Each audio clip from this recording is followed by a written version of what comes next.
दोस्तों आप लोगों का लास्ट मोमेंट का 100% जो क्वेश्चन पेपर आने वाला है, आप लोगों को एक रिवाइज करना है बस।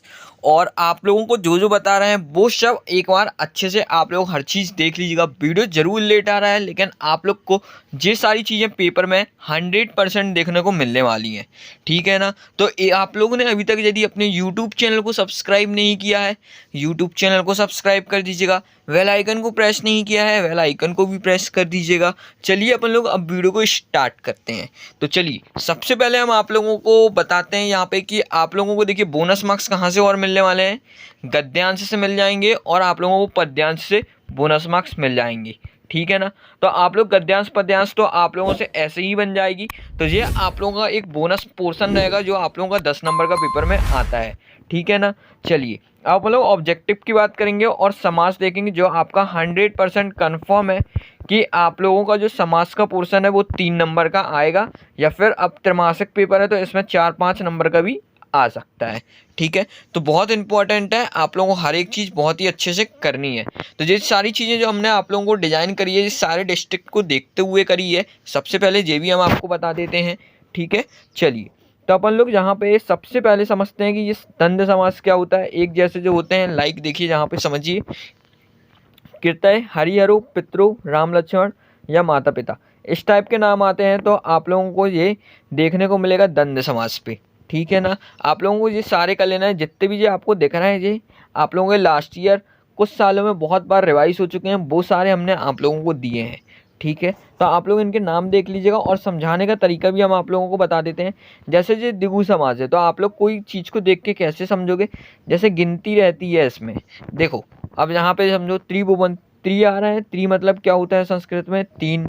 ऐसे ही यहाँ पे देखिए पंचवटी, पंच मतलब क्या होता है 5। ऐसे ही नवरत्नम होता है। तो इस प्रकार से यदि गिनती आती है तो कौन सा समास होगा अपना, द्विगु समास, ठीक है। इसको अच्छे से कर लीजिएगा आप लोग। आगे बढ़ेंगे, जहाँ पे बहुव्रीहि समास आता है। बहुव्रीहि समास में क्या होता है, देवताओं और राक्षस के नाम आते हैं। तो जैसे दशानन, दशानन एक राक्षस था इसलिए उसका नाम आता है बहुव्रीहि समास में, ठीक है ना। 10 को आप लोग 10 मत समझ लीजिएगा कि आपने द्विगु समास टिक कर दिया, नहीं, आप लोगों को बहुव्रीहि समास टिक करना रहेगा। लंबोदर गणेश जी का नाम है इसलिए बहुव्रीहि समास आएगा। चंद्रशेखर, और एक जो आप लोगों का लिखा हुआ है यहाँ पे पीताम्बर, ठीक है ना। तो ये आप लोगों का बहुव्रीहि समास के अंदर आता है। चलिए अपन लोग आगे देखेंगे जहाँ से, और देखते हैं सबसे पहले अव्ययीभाव समास क्या होता है। अव्ययीभाव समास पे इसके पहले का यदि आपने पार्ट देखा है तो आपको हमने बताया था अव्ययम क्या होता है, ठीक है ना। तो आप लोगों को हमने अव्ययम बताया था। तो अव्ययम की यदि आपने लिस्ट याद कर ली है तो आप लोग बहुत आसानी से समझ सकते हैं। यदि प्रतिवर्षम लिखा है तो अब आपको समझ में आ जाएगा प्रति क्या होता है, अव्यय होता है, ठीक है। और प्रतिदिन, प्रति क्या होता है, अव्यय होता है। तो ऐसे ही भरपेट, भर क्या होता है, अव्ययम होता है। तो अव्ययम यदि आ जाते हैं तो अव्ययीभाव समास होता है, ठीक है। चलिए अपन आगे देखेंगे कर्मधारय समास क्या होता है, जिसमें महानता बताते हैं। देखिए जैसे यहाँ पे महाराज की बात कर रहे हैं, यश शरीरम की बात कर रहे हैं, घनश्याम की बात कर रहे हैं, ज्येष्ठ पुत्रम की, महापुरुष की, ठीक है ना। और एक एक्सेप्शनल केस आता है नीलोपतम, ठीक है। इसको आप लोगों को याद रखना है, कर्मधारय समास के अंदर आता है, ठीक है। चलिए अपन लोग आगे देखेंगे तत्पुरुष समास क्या होता है। यदि कुछ भी आपको नहीं समझ में आता है तो आप लोगों को तत्पुरुष समास टिक करना रहता है। तो ये कुछ इंपॉर्टेंट कुछ चीज़ें हमने लिखनी है, आप लोगों को पता होना चाहिए तत्पुरुष समास में ये सारी चीज़ें आती हैं। तो आप लोग इसको बहुत ही अच्छे से कर लीजिएगा। चलिए अब ये कुछ क्वेश्चंस हमने दिए थे आप लोगों को समझाने के लिए, ठीक है ना। कैसे करते हैं देखो, अनुरूपम, अनु क्या होता है, अव्ययम होता है, तो अव्ययीभाव समास हो गया। अब यहाँ पे लंबोदर गणेश जी का नाम है तो बहुव्रीहि समास हो गया। उसके बाद हरिहरु सेम सेम आया है तो द्वंद्व समास हो गया। और उसके बाद यहाँ पे अपन लोग देखते हैं पंचवटी, गिनती आई तो द्विगु समास हो गया।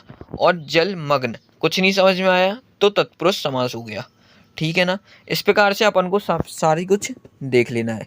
चलिए अब अपन लोग आगे बढ़ते हैं और आगे अपन लोग अब देखेंगे संधि।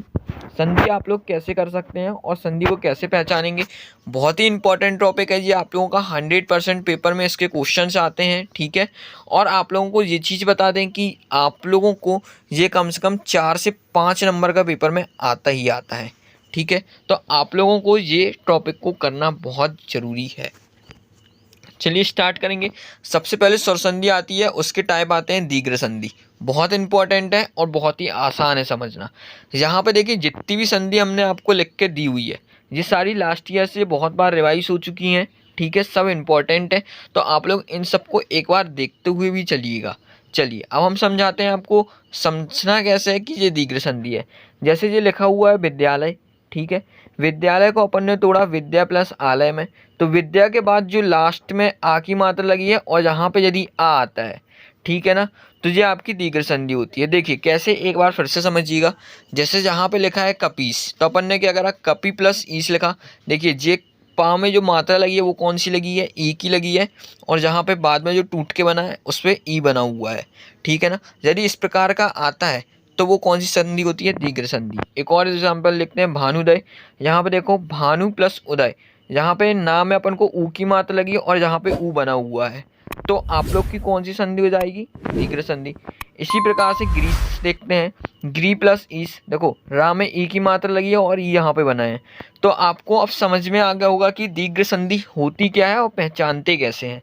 इसी प्रकार हिमालय है, अब ये आप लोग देख के बताएंगे आपको समझ में आ रहा है कि नहीं आ रहा है। देखो यहाँ पे छोटे की मात्रा लगी हुई है और यहाँ पे आ बना हुआ है, ठीक है, तो इस प्रकार से आपका क्या हो गया, दीर्घ संधि हो गई।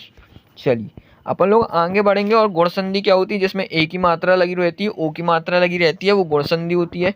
नरेंद्र हो गया, महेंद्र हो गया, ठीक है, और यहाँ देखिए परोपकार हो गया, और यहाँ पे देखिए सूर्योदय हो गया, महर्षि हो गया, राजर्षि हो गया, ठीक है। तो ये सारी चीज़ें आप लोगों को अच्छे से याद रखनी है। चलिए अपन लोग अब आगे बढ़ते हैं और आगे की चीज़ों को देखते हैं। तो इसके बाद आप लोगों की आती है वृद्धि संधि। ए की मात्रा ओ की मात्रा होती है सदैव महाऔषधि, ठीक है, आप लोग को समझ में आ जाएगा क्या होता है वृद्धि संधि। ठीक, आगे बढ़ेंगे। यहाँ पे फोर्थ वाला जड़ संधि देखेंगे। जड़ संधि क्या होता है, आधे शब्द आते हैं, देखो कैसे आधे शब्द आते हैं, इत्यादि, अत्याचार, तत्र, इस प्रकार के शब्द आपको दिखते हैं। तो आप लोगों को ये चीज़ याद रखना है, ये कौन सी संधि होती है, यण संधि होती है। उसके बाद आप लोगों को अयादि संधि क्या होती है, जो सिंपल से शब्द होते हैं जिस पे कोई मात्रा वगैरह नहीं आती है, वो होती है अयादि संधि। हमेशा आप लोग इसको याद रखेंगे। चलिए अब अपन लोग यहाँ से विसर्ग और व्यंजन संधि को थोड़ा सा देख लेते हैं जो इम्पोर्टेंट है अपने लिए। तो सबसे पहले अपन लोग यहाँ पे व्यंजन संधि देख लेते हैं, उसके बाद अपन लोग विसर्ग संधि देख लेंगे।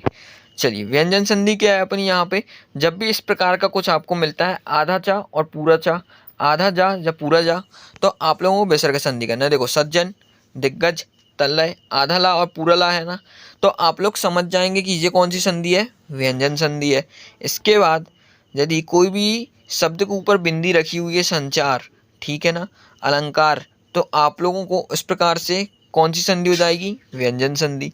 इसके बाद आता है यदि इस प्रकार का कुछ भी लिखा हुआ है या इस प्रकार का कुछ भी लिखा हुआ है तो वो व्यंजन संधि में आता है। हालांकि ये इतना पूछा नहीं आता है, ठीक है, लेकिन याद होना चाहिए।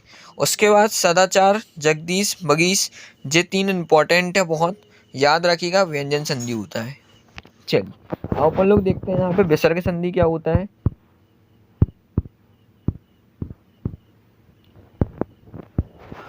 विसर्ग संधि आप लोग देख सकते हैं, जिस सारे इतने नाम हैं इनको ही सिर्फ आपको हल्का सा याद कर लेना है, ठीक है ना। ये विसर्ग संधि होती हैं और इसके बाद ये हैं, इनके अलावा कभी भी कुछ पूछा नहीं गया है आज तक विसर्ग संधि में, तो आप लोग इन चीज़ों को बस देख लीजिए हल्का सा, ठीक है ना। आएगा तो इसी पे से आएगा, इसके अलावा 100% है कि कुछ भी आपका बाहर से नहीं आएगा।